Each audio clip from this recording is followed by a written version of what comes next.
Bonjour à toutes et à tous et bienvenue pour ce nouveau décryptage, l'émission de Mediapart consacrée aux images, à celles et ceux qui les produisent et à ce qu'elles peuvent produire. En janvier et février 1979, la révolution iranienne mettait à bas le régime du Shah et ouvrait une séquence politique inédite qui continue de résonner 40 ans après. Et c'était la première séquence de cette révolution, de 1979 à 1983, qui est consacrée rue Engelab, la révolution par les livres, qui est à la fois un livre copieusement illustré et une exposition qui se tient au Bal à Paris jusqu'au 11 février prochain. Pour en discuter aujourd'hui, j'ai le plaisir d'accueillir Anna Darabi, artiste, et Shaora Makaremi, anthropologue. Bonjour à toutes les deux. Bonjour. Bonjour. Alors, une question liminaire à chacune d'entre vous avant qu'on regarde ensemble quelques-uns, vraiment très peu, mais des documents qui sont à la fois dans le livre et dans l'exposition.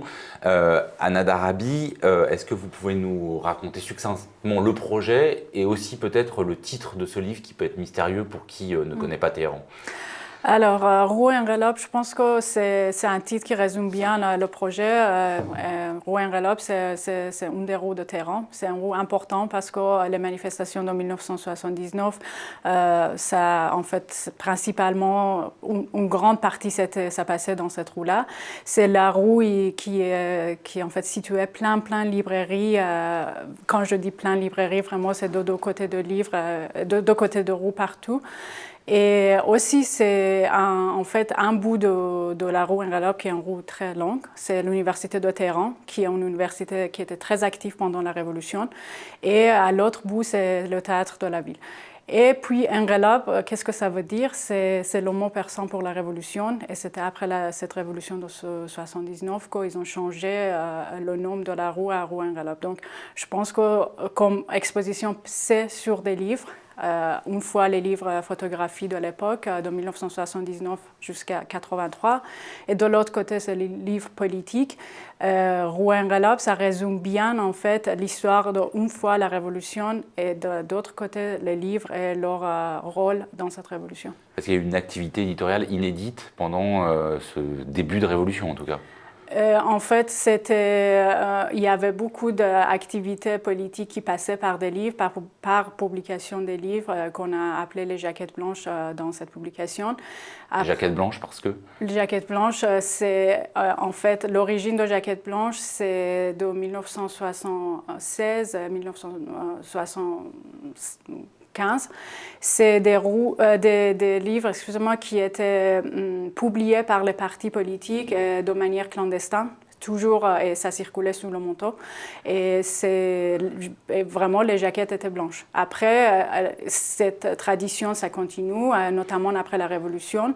Mais il y a des époques différentes. L'époque avant la Révolution, l'époque de Shah, qui sont interdits sous le manteau. Après la Révolution, qui deviennent possibles et qui circulent, qui sont diffusées justement dans cette rue Engelab. Et après, à nouveau, quand en fait le régime islamique s'installe définitivement, ces livres-là ils deviennent interdits à nouveau. Et 83, symboliquement, pour ce projet, ça désigne en fait cette époque que ce qui était possible à nouveau, ça devient impossible. Shaora Makaremi, vous signez donc les textes de ce livre. Quelle est l'idée d'aborder donc la révolution iranienne et notamment ses débuts au moment de son 40e anniversaire par le prisme de ces livres publiés de manière plus ou moins sauvage, anonyme, enfin comme on veut? En fait, la révolution iranienne, c'est une révolution qui a été extrêmement multiple. C'est un mouvement protéiforme qui n'a pas réussi à être bien saisi par les acteurs de l'époque. C'est un événement vraiment qui s'impose avec la force de l'événement. Aujourd'hui en France, c'est plus facile pour nous de comprendre comment un événement peut surgir à un moment et puis prendre tout le monde un peu de court. Et très vite, il y a un sens qui lui a été donné. Donc ça a été une révolution nommée islamique. Et il y a un récit qui a été fait de cette révolution qui est le récit des vainqueurs de la révolution et non pas de la multitude de ceux qui ont fait la révolution, qui est une révolution contre le Shah et pas pour la République islamique, qui est un projet qui arrivait après. Et en fait, ce qui est très étonnant, c'est qu'en Occident, tandis qu'il y a une diabolisation de l'Iran, il y a une acceptation du récit de la République islamique sur la révolution. Donc on est d'accord, comme le film Argo le montre, avec cette idée de la révolution islamique, avec des foules derrière Khomeini, et ce n'est que ça la révolution. Or, c'est beaucoup d'autres choses. Mais cette histoire de la révolution, elle n'est pas accessible aux Iraniens eux-mêmes et à ceux qui sont nés pendant et après la révolution. Et en fait, ce livre-là, ou cette démarche, ce projet, c'est une façon de retrouver cette histoire par les traces qui en restent. Et donc les traces qui en restent, c'est les livres qui ont été publiés. Et la liberté, la forme de la publication et aussi le contenu de la publication va nous révéler des démarches, des pensées, des formes esthétiques, des façons de voir le monde, des façons de sentir l'événement, qui ont finalement été enfouies sous une propagande, sous un discours hégémonique et univoque. Et ce qui est très intéressant, donc du coup, c'est une mémoire collective manquante qui va être glanée comme ça dans les librairies de la rue Engelab par Anna d'Arabie, puisque ce livre-là et l'exposition présentent une collection. Et donc l'acte de collectionner va être un acte archéologique pour essayer de retrouver un passé quand ce passé-là n'est pas public, quoi. Alors on va regarder quelques petits bouts de cette collection. On commence avec une image quasiment iconique quand même. Oui. Alors, bon, peut-être tu peux présenter le livre et puis je... Alors, c'est un très beau livre de la collection qui était extrêmement difficile à trouver parce que c'est une autopublication de deux photographes, Kaveh Golestan et Mohamed Sayed. C'est deux photographes qui étaient aussi les photographes d'une revue assez mythique de l'époque qui s'appelle Tehran Mosabar. Et puis, cette photo en question, c'est Kaveh Golestan. D'accord, donc en fait, les photos ne sont pas nommées. C'est une des particularités de tous les livres de photographie, c'est que les photographes ne sont pas crédités souvent. Donc en fait, ces images circulent, elles sont reprises, elles deviennent des images de propagande, alors qu'au début, elles ne l'étaient pas du tout. Et on n'a pas encore cette notion de droit d'auteur ou d'auteur de la photographie. Mais donc, Kaveh Golestan et Mohamed Sayed font leurs photos et ne les créditent pas. Ils appellent leur livre Émeute, le Shuresh, donc c'est l'insurrection, l'émeute. Et cette photo-là est intéressante parce que les photos viennent avec une petite légende. Alors celle-là, elle a une légende. La légende n'est pas du tout documentaire. Leur démarche n'est pas documentaire, elle est très poétique. C'est une façon de mettre en narration des fragments d'un drame. Donc c'est très situé dans l'événement. D'ailleurs, il y a une préface à ce livre qui dit « Ce livre-là n'est pas un portrait de la Révolution, car la Révolution n'est pas terminée. » Et on est en 1983 quand le livre paraît. Donc c'est vraiment une tentative pour saisir les fragments de l'insurrection. C'est assez similaire à une démarche comme celle, par exemple, le film Insurgence qui était sorti par le collectif cinématographique Épopée au moment de la révolution érable en 2012 au Québec. Cette façon de coller à l'événement. Et là, donc, on a la légende qui dit le bitume est froid, le sang est encore chaud et il ne reste qu'un œillet pour un cri qui a été étouffé. Donc l'œillet, le symbole des martyrs. Et là, on voit comment est-ce que la violence policière et la violence répressive et la réaction à cette répression va être un catalyseur du mouvement insurrectionnel en révolution et à travers aussi la construction de la figure du martyr qui n'a pas encore forcément sa dimension religieuse chiite qui a pris forme au moment de la guerre, mais qui à l'époque concerne tous ceux qui donnent leur vie pour leurs idéaux. Alors il y a plusieurs documents dans le livre et dans l'exposition qui montrent des graffitis sur les murs, hein, comme souvent dans les révolutions. Là, vous avez choisi celle-là. D'abord, j'aimerais bien parler un petit peu du livre, qui est un livre très étonnant. C'est un livre qui est fait modestement, mais en fait, ce qui est en termes de travail, même photographique, il y a un aspect très réfléchi et très bien fait sur le livre. En fait, le titre, c'est Les murs qui parlent. Et le photographe, on ne sait pas qui c'est noté Saïd, qui est juste un prénom, donc c'est complètement anonyme. Et c'est un des livres rares qui montre la révolution de manière très différente. Ça veut dire que dans tous les livres de révolution, on voit les gens, les manifestations, notamment la foule. Mais ici, on voit personne. Les rues sont complètement vides. Dans le livre, il n'y a aucun personnage. Aucun personnage et seulement les slogans. Et c'est très intéressant. Même moi, je peux le qualifier comme un livre d'artiste. Mais après, bon, bien sûr, on ne connaît pas Saïd, donc on ne connaît pas s'il était vraiment un artiste. Et j'ai choisi... Et pour ceux qui ne lisent pas vraiment cette écriture, c'est quoi les slogans Alors, j'ai choisi notamment là 2 photos de ce livre parce que dans le premier, avec la voiture, on voit qu'il dit que le sol éternel, c'est le Dieu. Et deuxième, juste en bas, il dit à bas l'impérialisme et chat qui est au centre de ça. Donc, on comprend très bien, en fait, le livre n'a pas vraiment une direction très particulière pour une idéologie ou contre l'autre. Bien sûr, c'est toujours contre le régime de chat, mais ici, on comprend bien cette diversité que Shora, tout à l'heure, on a parlé, que, voilà, des idéologies, celui qui est religieux et qui parle de Dieu, et l'autre qui est plutôt de gauche. Après, on ne sait pas quelle gauche, mais c'est marrant parce que quand j'ai montré ce livre à un activiste de l'époque, elle pouvait dire, en fait, à travers ces slogans, quels slogans appartiennent à quel groupe. Donc, c'est vraiment une vision très complète, ce livre de la Révolution, mais juste à travers des écritures. Et les écritures et peinture murale, c'est quand même ces 2 médiums qui étaient assez intéressants pendant la Révolution. Et on peut dire que les murs de la ville de Téhéran, c'était quand même un champ, on peut dire, de ce bataille qui était contre le régime de Shah. Troisième document, juste avant que, pendant que je le cherche, Shahram Karemi, il y avait combien de groupes? Alors pas chaque groupe, mais est-ce qu'on peut dire qu'il y avait vraiment les islamistes et puis la gauche plus ou moins marxiste, ou est-ce qu'il y avait vraiment... on ne peut pas réduire ça? Voilà, c'est un peu plus complexe que ça. Notamment, il y avait plusieurs courants islamistes et les principaux opposants à la République islamiste, c'était d'autres islamistes. Donc c'est ça qui est un peu compliqué à comprendre ici. Mais donc il y avait des groupes de gauche marxistes et trotskistes, donc la gauche non alignée, proche des mouvements internationalistes de la tricontinentale. Il y avait des islamistes anti-clergés et plutôt proches du marxisme par leur idéologie économique. Et puis il y avait des groupes islamistes proches du clergé.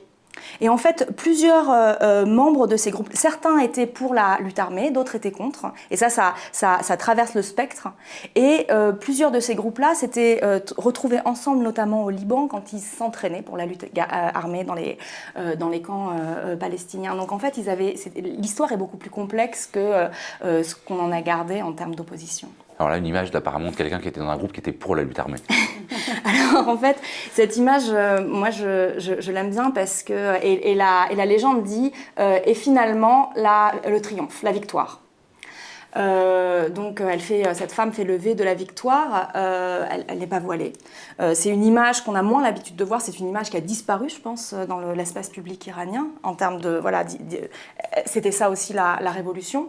La révolution, finalement, il y a un moment de la révolution, si on en fait la chronologie, qui est un moment de basculement extrêmement important. C'est le moment où, justement, certains révolutionnaires, menés par des groupes de guérilla, sont allés prendre les réserves d'armes de la gendarmerie et de la police. Donc ça, c'est le moment très important qui a fait basculer. Et l'armée n'a pas tiré. Donc c'est un moment important. Mais ce moment fait que du coup, certains groupes étaient armés, puisqu'ils avaient eu ces armes. Et donc il y a toute une histoire post-révolutionnaire qui va se jouer dans les années 80-81 sur le fait que l'État va demander aux groupes armés de rendre leurs armes.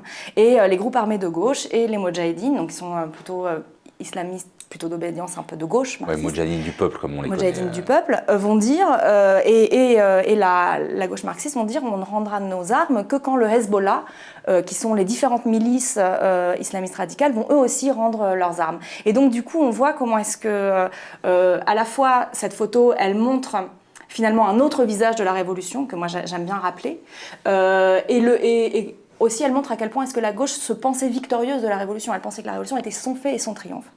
Et également, cette photo-là, elle porte en germe l'histoire de la violence post-révolutionnaire qui va advenir.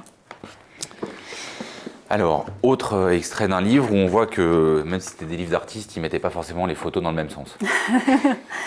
Ce livre, le titre c'est Abadan Fight Song. C'est un travail de Bahman Jalali, qui est un photographe très important de cette époque, mais aussi c'est produit d'une maison d'édition qui s'appelle Maison d'édition Zamineh, qui était la seule maison d'édition indépendante et spécialiste photographique à l'époque. Et ce livre, pour moi, c'est très important parce qu'il y a d'abord les photographies qui désignent la guerre Iran-Irak, qui a commencé assez tôt après la Révolution en 1980. Et Bahman Jalali était très touché par cette guerre et il allait régulièrement pour photographier en fait, les villes du sud de l'Iran qui sont touchées par la guerre. Donc il y a d'abord son travail photographique qui est spécial parce que dans les livres de la collection, on voit la guerre, mais souvent c'est à travers de batailles. Lui, c'est un des seuls qui a un regard très poétique vis-à-vis en fait, de cette guerre et il le montre à travers des ruines et à travers de ce qui reste. Après, deuxième chose que je trouve assez remarquable dans ce livre, c'est le graphisme qui était très important et qu'on voit très bien que, par exemple, il y a un jeu entre, il y a déjà, dans une photo, on voit la ruine et le plafond qui est troué. Et dans l'autre, ce trou ça devient en fait une ouverture pour les soldats qui sont en train de regarder à travers de la fenêtre pour voir quelque chose. Donc, il y avait cette conscience de comment on peut rendre les photos parlantes juste à l'aide de graphisme et comment le livre n'est pas juste porteur, ce qui est un peu perdu après cette époque. Je trouve que j'ai fait des études en photographie en Iran et quand j'étais étudiante, il n'y avait pas du tout cette importance autour de livres photos et à l'époque, il y avait cette conscience que comment un livre photo peut complètement changer ou donner un sens particulier à une photo qu'une photo toute seule ou dans la presse, ça devient autre chose. Donc, ce livre, c'est très agréable à regarder parce que chaque page est bien réfléchie et chaque page nous raconte une histoire. Et bon, bien sûr, il y a un sens de narration qui est très fort aussi dedans. Chahra Makaremi. Alors ça, c'est un autre visage de la guerre. Donc ça, c'est extrait d'un livre de Kamran Jebreli qui s'appelle La vie, la guerre, 1981-82. Et c'est un livre qui est publié en 82, donc c'est intéressant, c'est un moment où déjà la propagande est bien solidifiée, on ne peut pas publier n'importe quoi, il va y avoir une énorme restriction, bien sûr, à la fois matérielle et idéologique sur ce qui est publiable. Et en fait, c'est un livre qui est en plusieurs parties, qui va montrer à la fois le front et l'arrière-front, et qui va avoir à l'intérieur de l'ouvrage des petits indices qui vont déconstruire tout l'édifice de propagande visuelle qui se met en place à l'époque. Et notamment, donc on a un 3e chapitre de ce livre qui n'a qu'une seule photo, et c'est celle-ci. C'est très mystérieux, on ne sait pas pourquoi. Et cette photo-là montre, Rouhaniyoun et Mobarez montre le clergé résistant, le clergé combattant, qui est vraiment la garde à la fois idéologique mais aussi logistique de la mise en place du peuple combattant pendant la guerre, donc de toutes les Bassiges, Postol, etc. Donc le clergé combattant a un rôle énorme dans la mise en place du dispositif d'État. Et pour moi, le fait de, sans aucune légende, juste montrer ces membres du clergé qui sont des vieux, qui ne sont même pas des jeunes, qui sont de vieux barbus comme ça, défilant avec, dans une perspective très belliciste, vraiment littéralement la fleur au fusil, montre comme ça qui tire les ficelles de tout cela. Alors que généralement, la guerre est toujours montrée comme quelque chose de subi. C'est la défense sacrée et c'est l'agression subie par l'envahisseur. Pour préciser, c'est la guerre avec l'Irak. Pardon, la guerre avec l'Irak, oui. Parce que la guerre, finalement, dans tous ces livres-là et dans toute cette imagerie, la guerre qui a fait plusieurs centaines de milliers de morts des deux côtés, presque 1 million, va vraiment prendre le dessus sur la Révolution. La Révolution, finalement, se termine dans la guerre, débouche sur la guerre et cette guerre-là va mobiliser totalement le pays. Et on termine avec une dernière image qui peut avoir l'air plus apaisée, mais pas forcément. En fait, il y a une partie, donc le travail s'est basé sur une collection de livres photos, sur une collection de jaquettes blanches. Et la dernière partie, c'est un travail artistique de réappropriation que j'ai mené sur ces livres-là, parce que il faut dire que c'est une collection, c'est très subjectif. Du coup, pour moi, comme je me vois plutôt comme artiste dans cette affaire que collectionneuse, c'était important d'apporter quelque chose à ce travail. Et moi, je me suis trouvée tout d'un coup face à un ensemble de livres que je ne connaissais pas et qui étaient extrêmement riches en termes d'images. Et je c'était important comment je vais me trouver dans cette collection de livres photos en tant que photographe, ça veut dire où je suis placée dans cette histoire de photographie iranienne. Et deuxièmement, les jaquettes blanches, qui est l'histoire de la Révolution, où je suis placée en tant que quelqu'un qui a reçu cette histoire de manière très différente. Ça veut dire une version officielle à l'école, une version familiale, une version des activistes. Et la solution, c'était de justement choisir des double pages de ces livres qui me marquent. Ça reste très personnel, et le faire dialoguer avec une partie des photos que j'ai fait de la ville de Téhéran, une partie des photos familiales comme celle-ci, et d'autres choses comme les écrans, en fait des photos d'écran qui montrent soit un film de l'époque. Cette photo en question, moi je pense que c'était important pour moi parce que bon, c'est une photo de famille, donc de manière de premier regard, peut-être ça part de statut de femme avant la révolution iranienne et en fait la tenue et comment ça a changé après. Mais aussi, il y a quelque chose dans la manière photographique qui me rappelle des films néoréalistes italiens. Et je pense que c'est juste pour moi, ces photos-là, ça passe par une mémoire collective. Ça veut dire on comprend que voilà, c'est la situation de femmes avant la Révolution, mais aussi ça part par une mémoire très personnelle qui est située dans une culture pas juste iranienne, mais aussi dans une culture internationale. Si après on suit les dialogues de cette photo avec ceux qui viennent après, on rentre dans l'histoire de cinéma, et je pense que c'est aussi, on peut commenter ces livres de leur statut historique, et aussi les événements qui montrent qui est principalement la révolution et la guerre, mais aussi il y a une autre lecture possible, c'est où ils sont situés dans la culture iranienne, mais aussi dans la culture internationale. Ruh Engelab, je prononce mal, hein, mais bon, vous me pardonnerez. La Révolution par les livres, Iran 1979-1983, c'est donc un livre et une exposition que vous pouvez voir au Bal à Paris jusqu'au 11 février prochain. Merci beaucoup d'avoir fait un détour par les studios du Passage Brûlon de Mediapart. Merci.